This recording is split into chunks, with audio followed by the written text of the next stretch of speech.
You can have as detailed a plan as you like, but it won't be successful if you don't have amazing videos to back it up.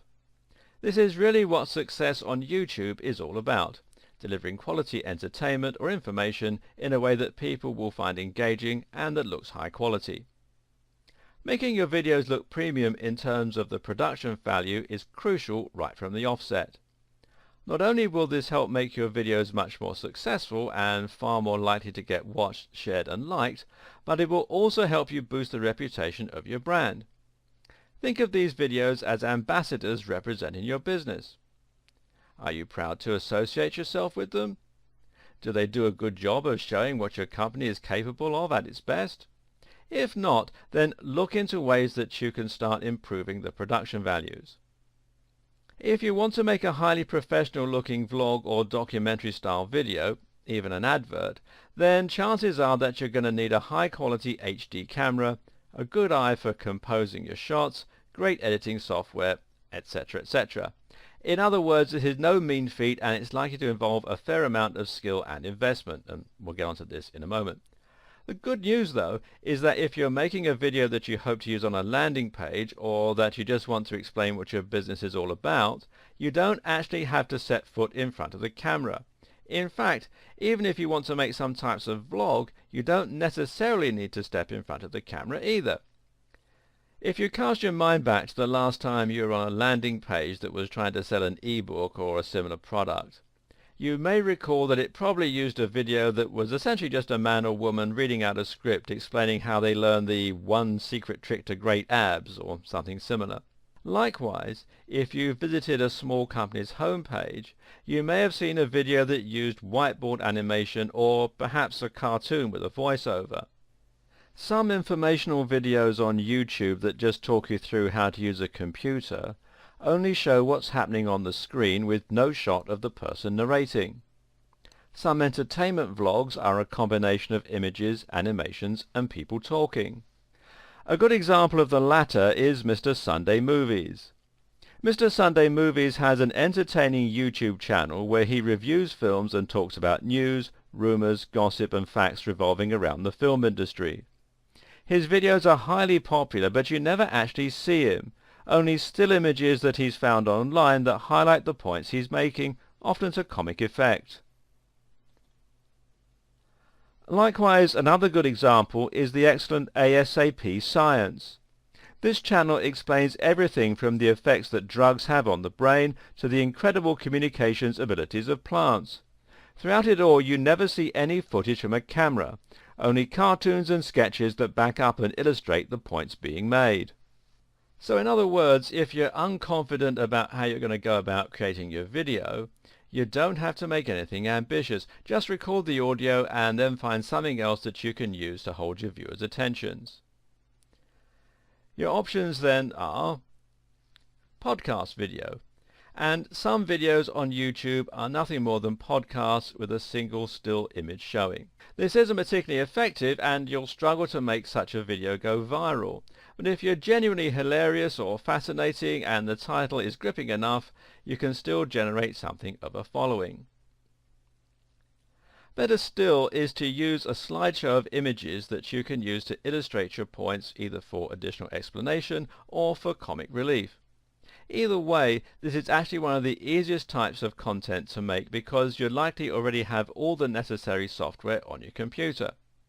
If you have PowerPoint, then all you need to do is save your slideshow as an MPEG and record some audio over the top and you have a video ready made. Whiteboard animations feature people drawing on a whiteboard in an animated form while you narrate. A similar option is to have some kind of animation with simple illustrations. This is surprisingly easy to make, you just need the right software or the right outsourcing company. Look on Fiverr and you'll find there are plenty of gigs available from users ready to make whiteboard animations for simple scripts for just $5. Then there's Screen Cap. Screen capture software like Camtasia allows you to record whatever you're seeing on your computer screen, which is perfect if you want to make a video taking people through the process of installing X software or making their own Android app. This is also very useful if you're selling software or promoting your website and want to demo it on the screen. While you can be surprisingly successful without ever going near a camera, this still limits you somewhat in terms of what you can do. If you want to make a moving Kickstarter video, an advert like Tim Ferriss's, or a vlog series where you can promote your personal brand, you're likely to want to create videos with an HD camera featuring real people.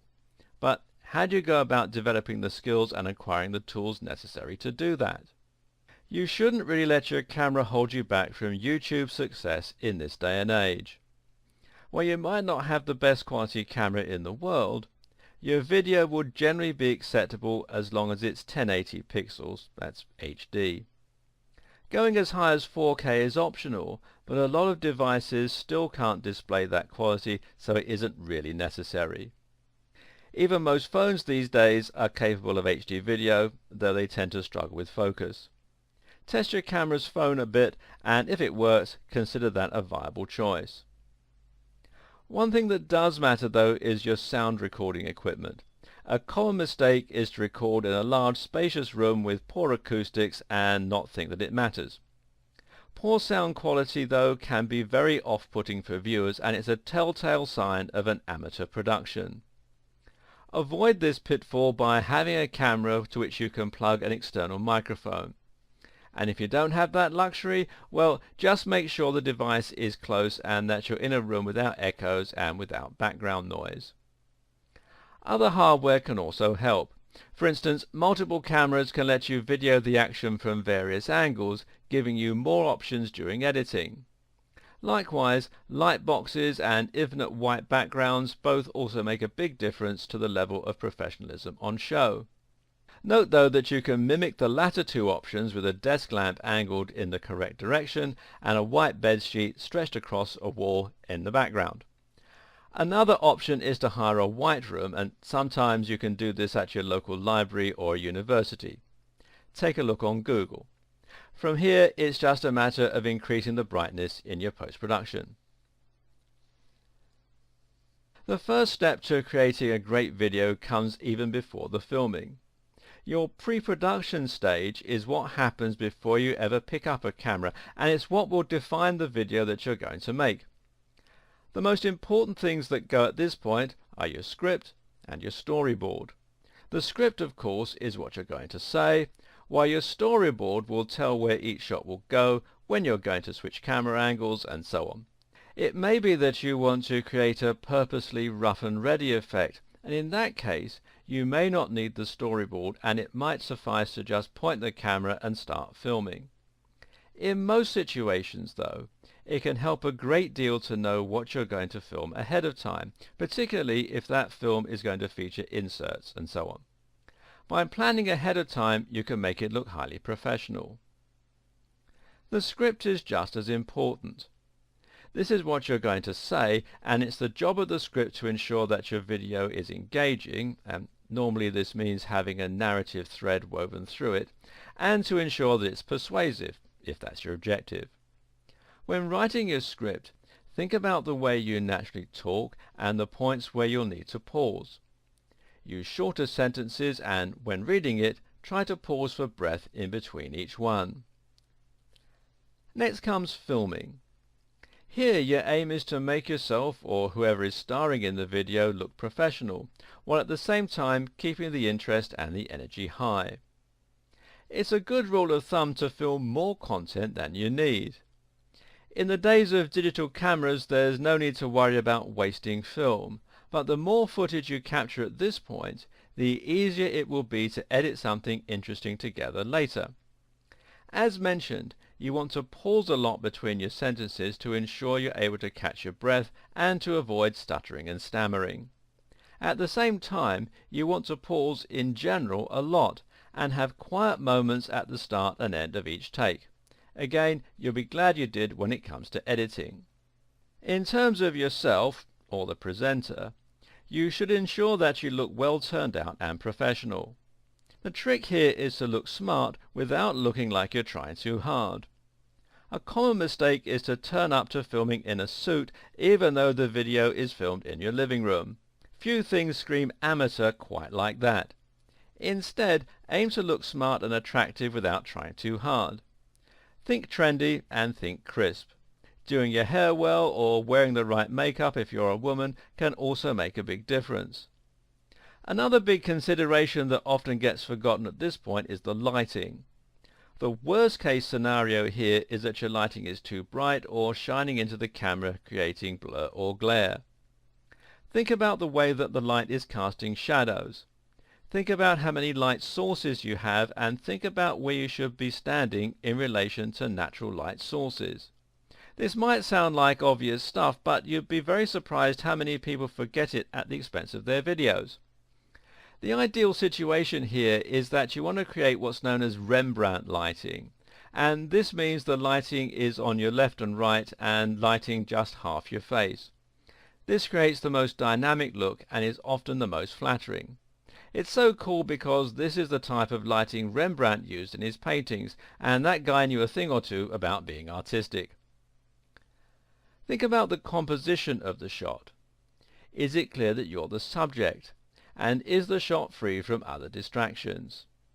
At the same time, is the shot interesting? Could you change it in some way to make it more artistic or engaging?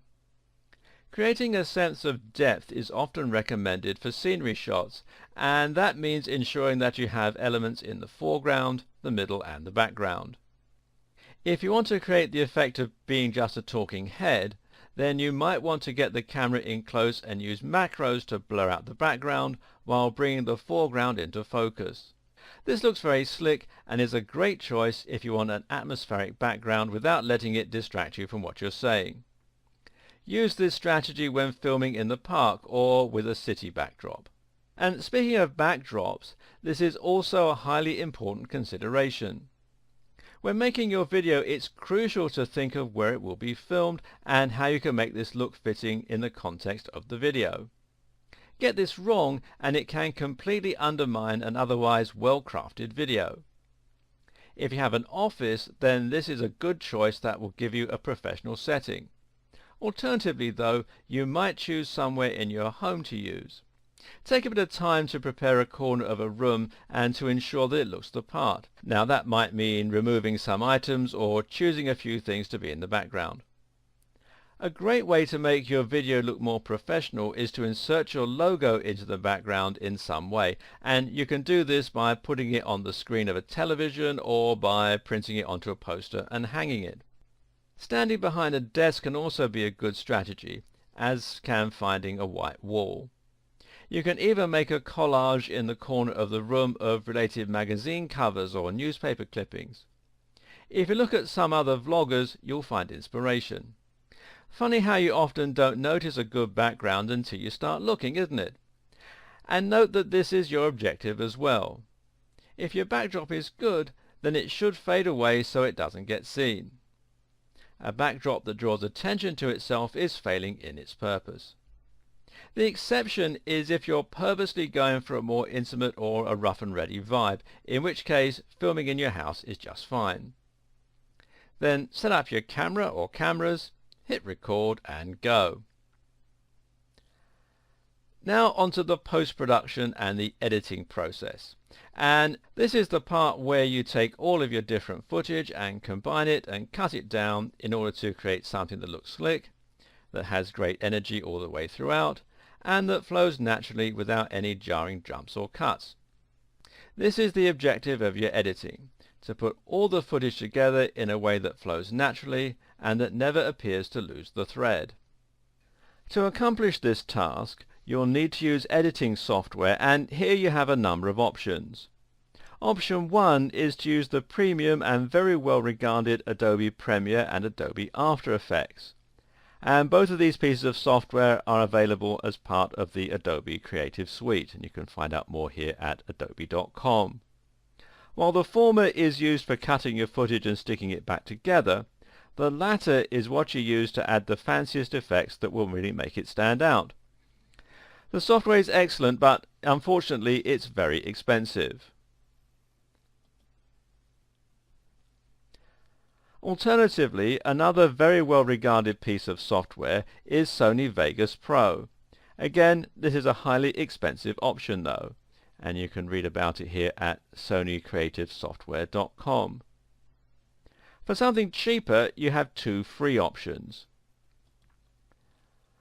One is the editor that's built into YouTube, and you can access it by signing into your YouTube account and going to youtube.com/editor.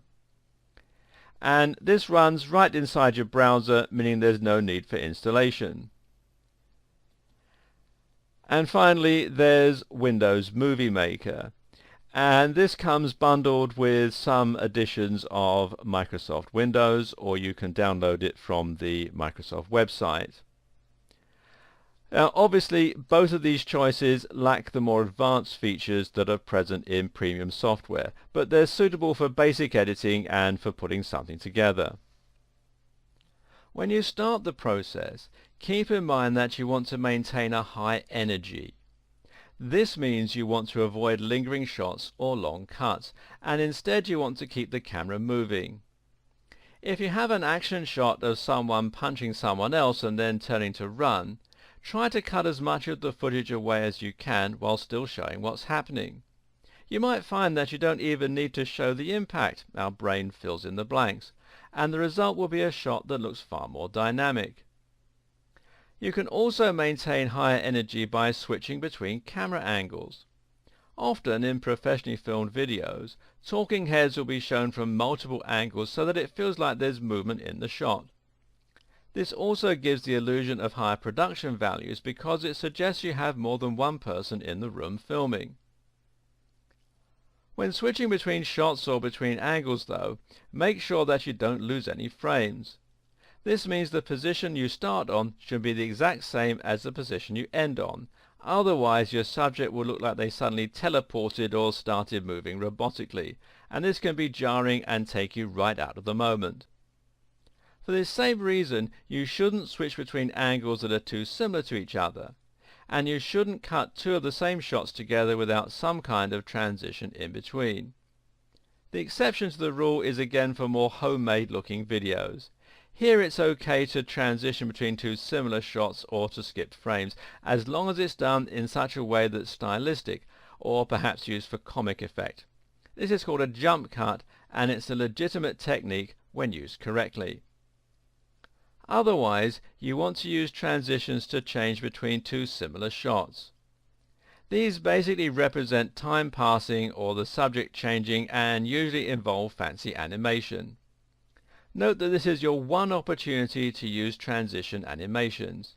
If you use them all over the place, it can again look very amateurish, as though you got overexcited with your new editing software. And, it's the equivalent of using a bunch of different typefaces when you get a new word processor. A few additional touches can also make your video look more professional in post-production. One is to add your logo in one of the corners of the screen. This has the added benefit of reinforcing that connection and helping to create more brand visibility. Similarly, you might also want to add a video opener, which is a short animation that goes, unsurprisingly, at the very start of your video or after a brief introduction. This should be consistent across your videos and works almost like the opening credits. Note that YouTube now offers the ability to automatically add openers to your videos even if you haven't created them in your editing software. Music is additionally a great asset, but as long as you keep it relatively quiet. You need to be careful to ensure that your music is something you have the rights to, and that means it should either be made for you or should be acquired on a royalty-free website. In the best case scenario, you'd know someone in a band who would be grateful for the exposure. Failing that though, you can just outsource the process, and there are a number of gigs on Fiverr where you can get this kind of work. Make sure you get the sound levels right when you use music though. Good music can really elevate your content, but if you get it wrong, it can end up just being distracting. Lastly, consider adding some bottom thirds. This is an industry term for the captions that appear on the bottom portion of your screen, normally to introduce segments or to explain what's coming up. This can help to narrate your content while giving it a more professional vibe. but make sure that you look into using a custom font for this.